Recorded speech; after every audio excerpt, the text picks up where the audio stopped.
37. 고통과 쾌락 너머에 지복이 있다.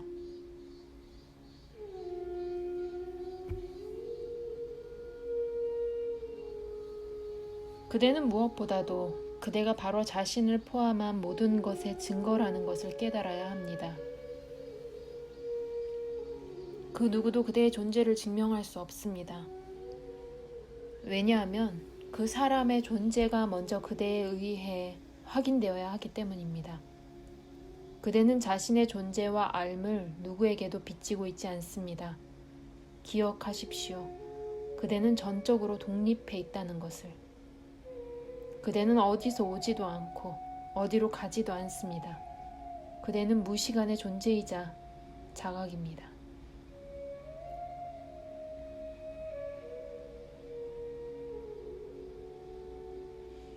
우리 사이에는 기본적인 차이가 있습니다. 당신께서는 실제를 아시지만 저는 제 마음의 작용밖에 모릅니다. 따라서 당신께서 말씀하시는 것과 제가 듣는 것은 별개입니다. 당신께서 하시는 말씀은 참되지만 제가 이해하는 것은 거짓됩니다. 말은 동일한데도 말입니다. 우리 사이에는 하나의 간격이 있습니다. 그 간격을 어떻게 메웁니까?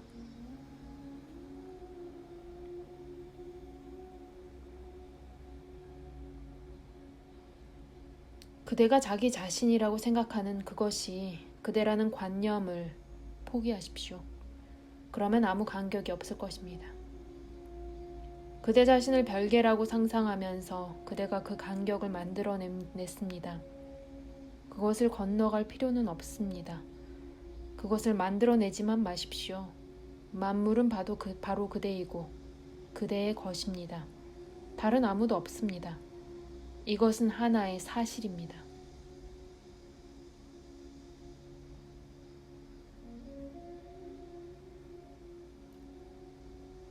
거참 이상하군요. 당신께는 참된 그 똑같은 말이 저에게는 거짓이니 말입니다. 다른 아무도 없다라니요.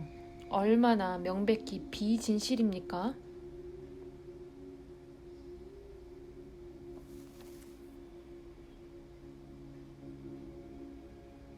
진실이든 비진실이든 내버려 두십시오. 말이란 중요하지 않습니다. 중요한 것은 그대 자신에 대해 그대가 가지고 있는 관념입니다. 왜냐하면 그것이 그대를 가로막으니까요. 그것을 포기하십시오.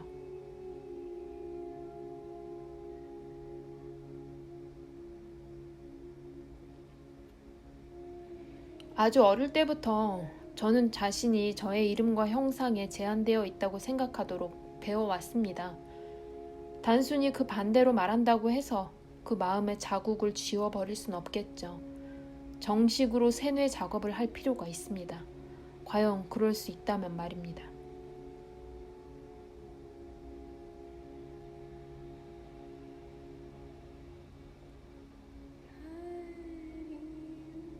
그대는 그것을 세뇌 작업이라고 하지만 저는 그것을 요가, 즉 모든 마음의 자국을 평평하게 고르는 작업이라고 부릅니다.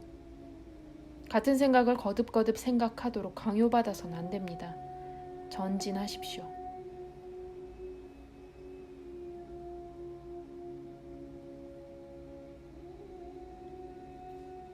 말하긴 쉽지만 실천하긴 어렵습니다.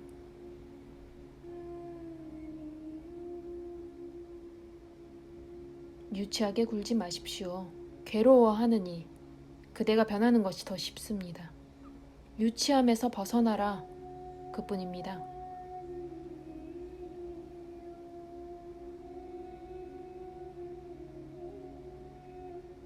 그런 일은 누가 한다고 되지 않습니다. 그런 일은 일어납니다.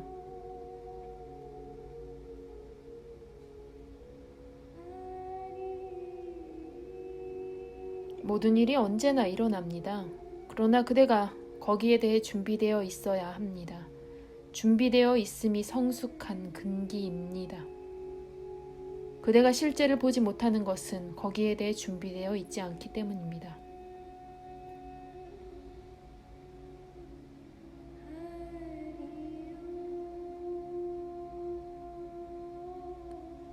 만약 실제가 저의 진정한 성품이라면 제가 어떻게 준비되어 있지 않을 수 있습니까?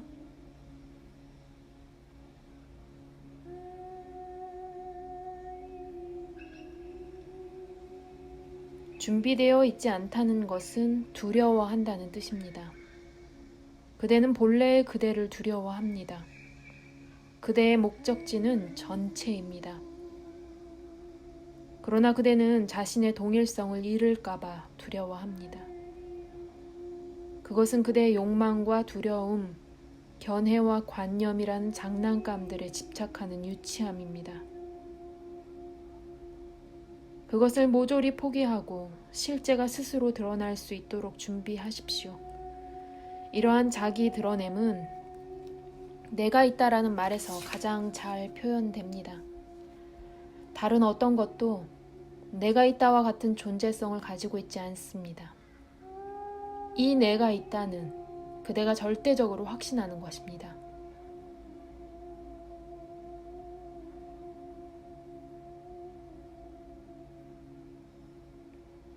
물론 제가 있지만 저는 알기도 합니다. 그리고 저는 제가 이러이러한 사람이고 이 몸의 소유자이며 다른 몸의 소유자들과 다양한 관계를 맺고 있는 사람이라는 것을 압니다.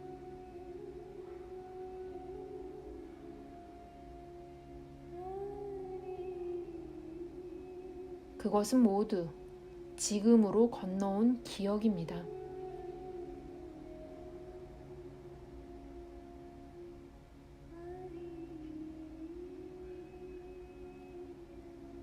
저는 지금 있는 것만 확신할 수 있습니다. 과거와 미래, 기억과 상상, 이런 것들은 마음의 상태이지만 그것들은 제가 아는 전부이고 그것들이 지금 있습니다. 당신께서는 그것들을 내버리라고 말씀하십니다. 어떻게 우리가 지금을 내버릴 수 있습니까?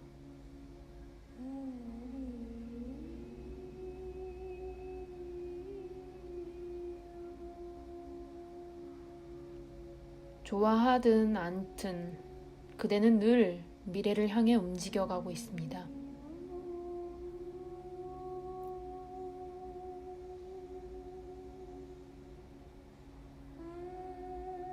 저는 지금에서 지금으로 움직이고 있습니다.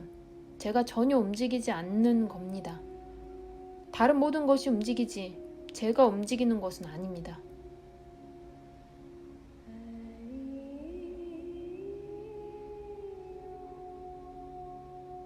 맞습니다. 그러나 그대의 마음은 움직입니다. 지금 안에서 그대는 움직이는 자이기도 하고 움직이지 않는 자이기도 합니다. 이제까지 그대는 스스로를 움직이는 자로 여기면서 움직이지 않는 자를 등한시했습니다. 그대 마음의 안팎을 뒤집으십시오. 움직이는 자를 등한시하십시오. 그러면 그대 자신이 바로 항존하는, 표현할 수는 없지만 바위같이 견고한 불변의 실제라는 것을 발견할 것입니다.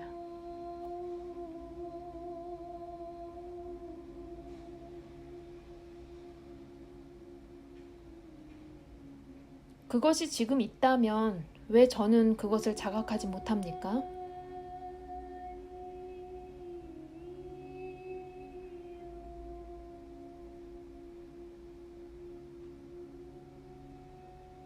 그대가 스스로 그것을 자각하지 못하고 있다는 관념을 붙들고 있기 때문입니다.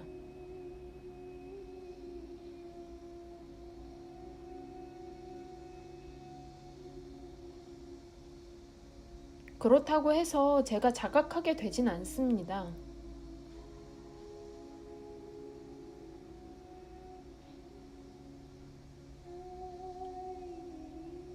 기다려 보십시오. 그대는 동시에 벽의 양쪽에 있고 싶어 하는군요. 그럴 수는 있지만 그러자면 벽을 허물어야 합니다. 아니면 그 벽과 그 벽의 양쪽이 여기니 저기니 하는 관념이 해당될 수 없는 단 하나의 공간이라는 것을 깨달으십시오.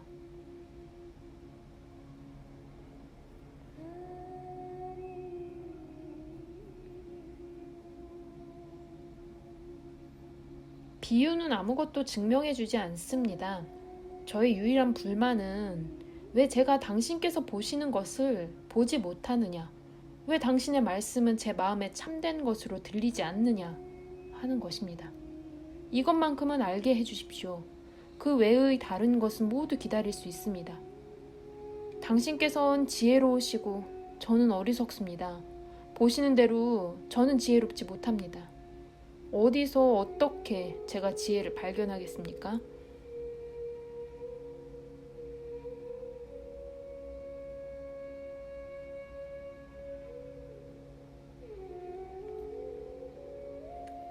그대 자신이 어리석다는 것을 안다면 전혀 어리석지 않은 것이죠.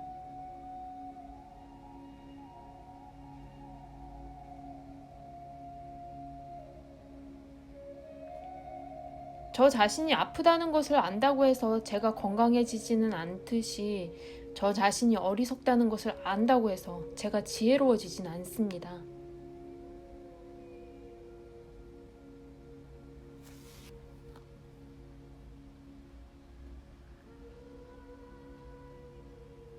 그대가 아프다는 것을 알기 위해서는 애당초 그대가 건강해야 하지 않습니까?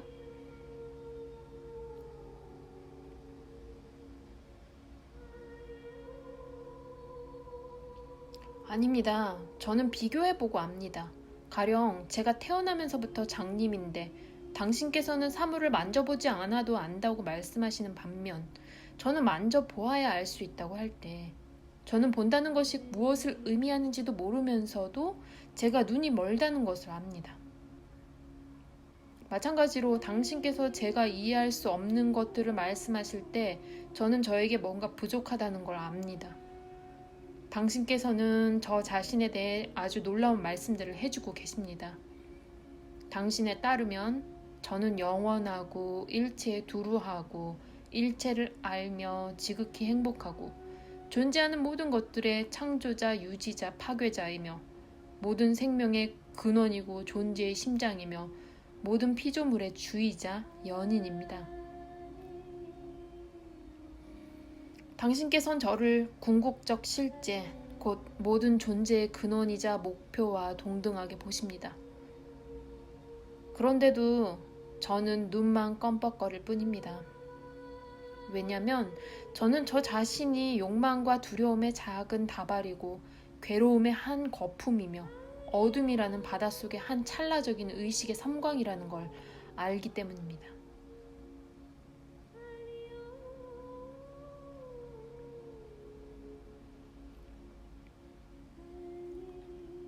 고통이 있기 전에 그대가 있었습니다. 고통이 사라지고 난 뒤에도 그대는 남아 있습니다. 고통은 찰나적이지만 그대는 그렇지 않습니다.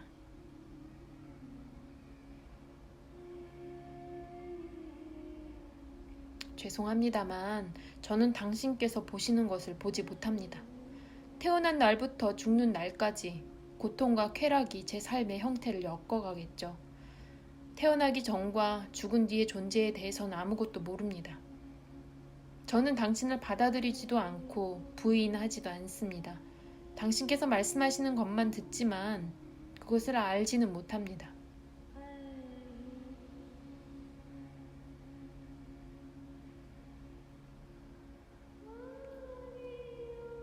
지금 그대는 의식하고 있습니다. 그렇지 않습니까?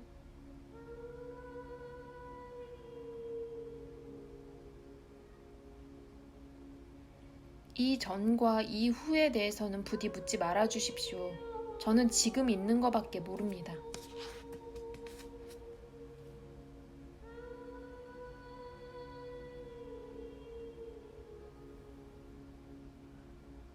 그러면 됐습니다. 그대는 의식하고 있습니다. 그것을 착파하십시오. 그대가 의식하지 못하는 상태들이 있습니다. 그것을 무의식적인 존재라고 해두죠. 무의식적이라고요? 의식과 무의식은 여기에 해당되지 않습니다. 존재는 의식 안에 있고 본질은 의식에서 독립해 있습니다.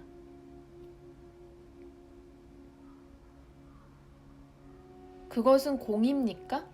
침묵입니까?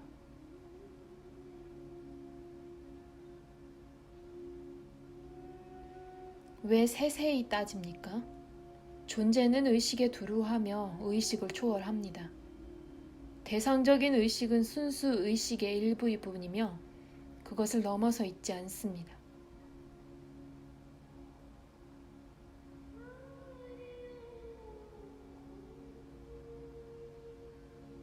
당신께서는 어떻게 의식도 무의식도 아닌 순수 존재의 상태를 아시게 됩니까? 모든 알은 의식 안에 있을 뿐입니다.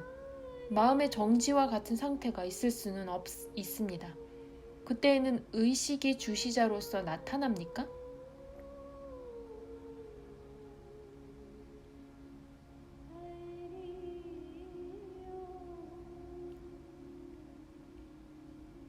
주시자만이 사건들을 지각해 둡니다. 마음이 정지된 상태에서는 내가 있다조차 해소됩니다. 마음 없이는 내가 있다도 없습니다.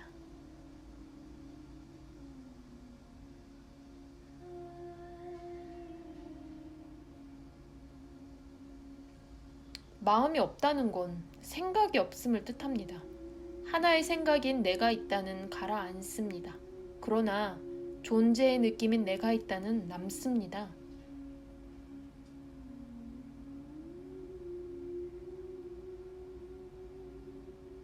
모든 경험은 마음과 함께 가라앉습니다. 마음이 없으면 경험자도 없고 경험도 없습니다.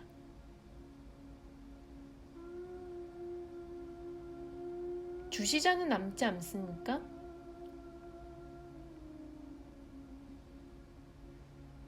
주시자는 단지 경험의 유무를 기록할 뿐입니다.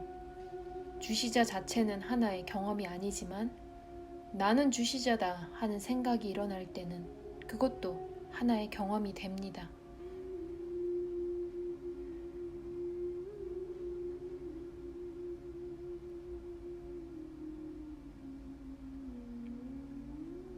제가 아는 것은 어떤 때는 마음이 작용하고 어떤 때는 그것이 멈춘다는 것이 전부입니다. 마음이 침묵하는 체험을 저는 마음의 정지라고 부릅니다.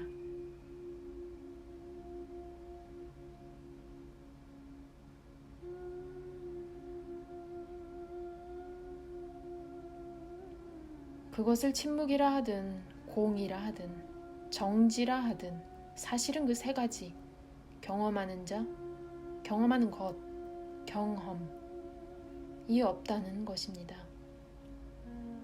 주시하고 있을 때, 곧 자각하고 있을 때는 자의식이라든가 이것이나 저것으로 존재한다는 느낌이 없습니다. 동일시되지 않는 존재가 남습니다.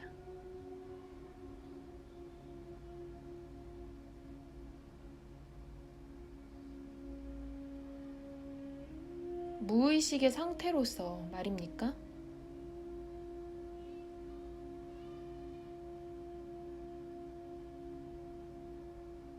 어떤 것과 관련해서는 그 반대죠.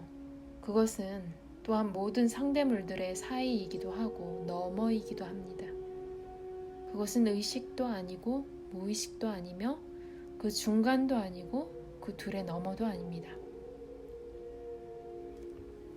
그것은 그 자체로 있지 경험이나 경험의 부재라고 할 수 있는 어떤 것과 관련해서 있는 것은 아닙니다.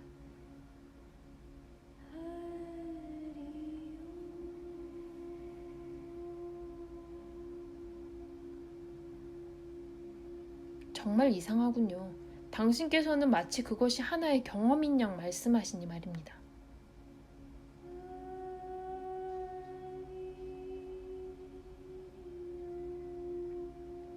제가 그것을 생각할 때는 그것이 하나의 경험이 되지요.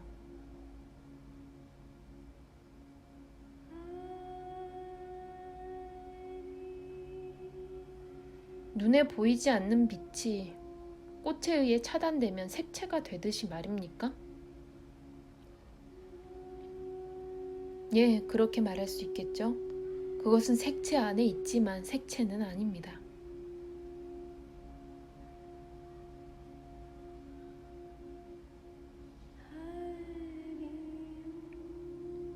그와 동일한 나가르주나의 오래된 사중 부정이 있습니다. 이것도 아니고 저것도 아니며 둘 다도 아니고 다 아닌 것도 아니라는 것입니다. 제 마음은 어지러워 빙빙 돕니다.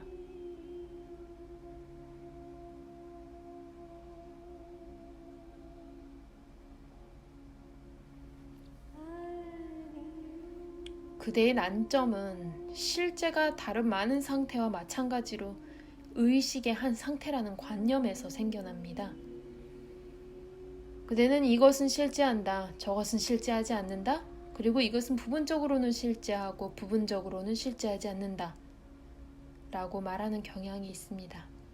마치 실제성이 다양한 등급을 가질 수 있는 하나의 속성이나 성질인 것처럼 말입니다.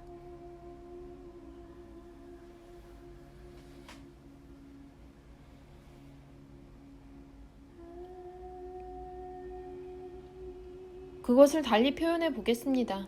결국 의식은 고통스러운 것이 될 때만 문제가 됩니다. 항상 지복스러운 상태는 질문을 야기하지 않습니다. 우리는 모든 의식이 즐거운 것과 고통스러운 것의 혼합이라는 것을 발견합니다. 왜입니까?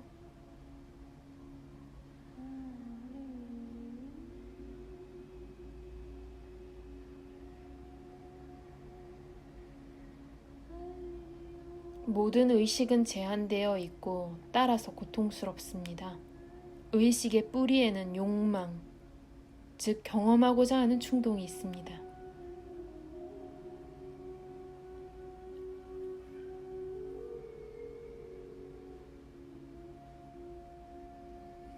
욕망이 없으면 아무 의식이 없을 거라는 말씀이십니까? 그러면 무의식으로 있는 것은 무슨 이점이 있습니까? 만약 고통에서 벗어나기 위해 쾌락을 포기해야 한다면 저는 차라리 둘 다를 갖겠습니다.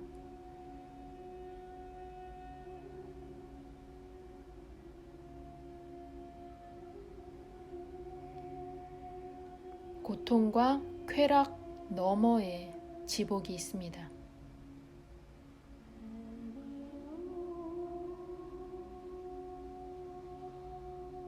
의식하지 못하는 지복이라면 그것이 무슨 소용이 있습니까?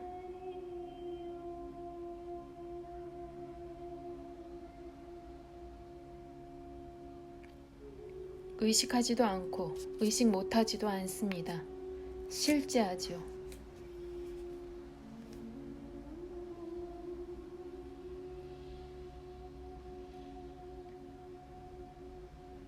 의식에 대한 당신의 반대로는 무엇입니까?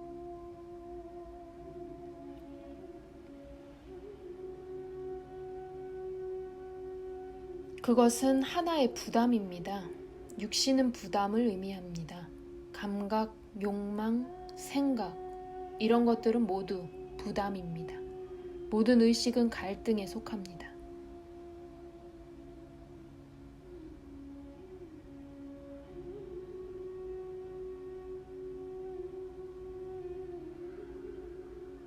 실제는 참된 존재, 순수한 의식, 무한한 지복으로 묘사됩니다.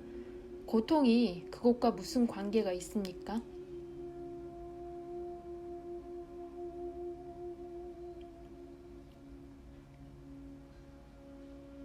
고통과 쾌락은 일어나지만 고통은 쾌락의 대가이고 쾌락은 고통에 대한 보상입니다. 삶 속에서도 그대는 종종 남에게 상처를 주면서 기쁘게 하고 기쁘게 하면서 상처를 줍니다. 고통과 쾌락이 하나라는 것을 아는 것이 평안입니다.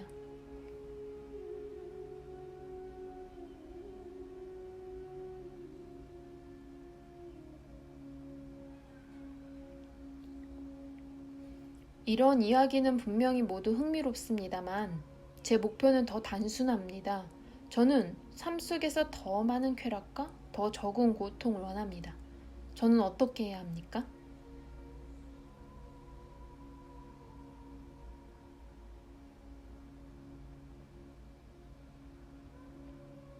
의식이 있는 한 쾌락과 고통이 있을 수밖에 없습니다. 그 자신을 상대물들과 동일시하는 것은 내가 있다, 곧 의식의 성품에 속합니다.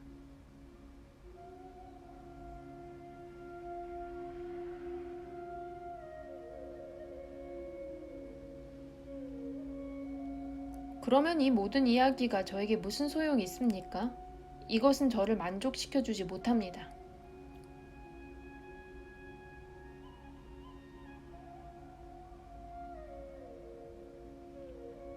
만족하지 못하는 그대는 누구입니까?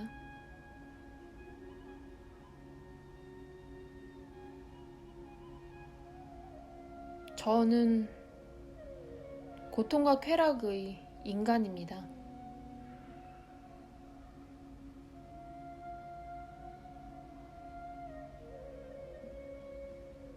고통과 쾌락, 둘 다 지복입니다. 여기서 저는 그대 앞에 앉아서 그대에게 이야기하고 있습니다. 저 자신이 직접적이고 변치 않는 체험에 기초하여 고통과 쾌락은 지복의 바다에 있는 파도들의 물마루이자 골짜기라고 말입니다.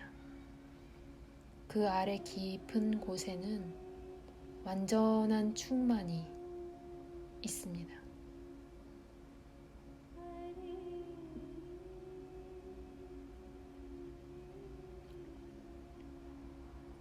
당신의 체험은 항상적입니까?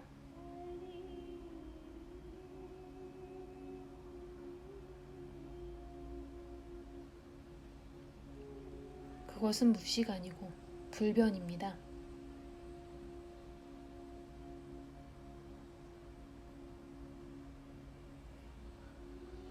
제가 아는 것은 쾌락에 대한 욕망과 고통에 대한 두려움이 전부입니다.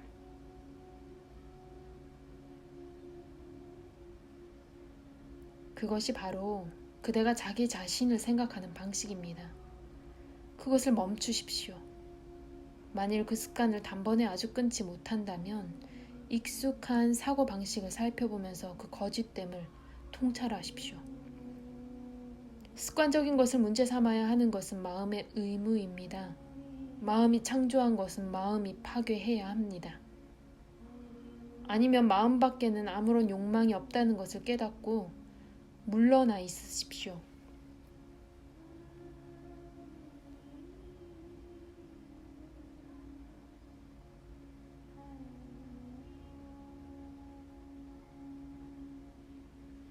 솔직히 저는 모든 것을 이렇게 마음이 만드는 것으로 설명해 버리는 것을 불신합니다.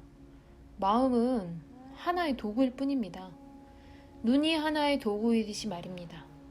지각이 창조라고 말씀하실 수 있습니까? 저는 세계를 볼 때 마음이라는 창문을 통해서 보지 마음 창문 안에서 보지는 않습니다. 당신께서 하시는 말씀은 모두 공통의 기반이 있기 때문에 악유가 잘 맞습니다. 그러나 저는 당신의 기반이 실제 안에 있는지 마음 안에 있는지 모릅니다. 저는 그것을 마음속으로 그려볼 수 있을 뿐입니다. 그것이 당신께 의미하는 바를 저는 모릅니다.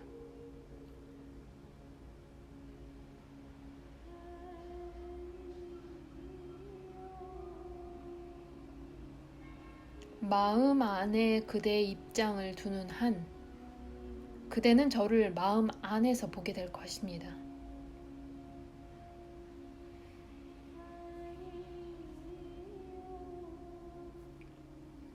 이해하는 데 있어서 말이란 것은 정말 부적절하군요.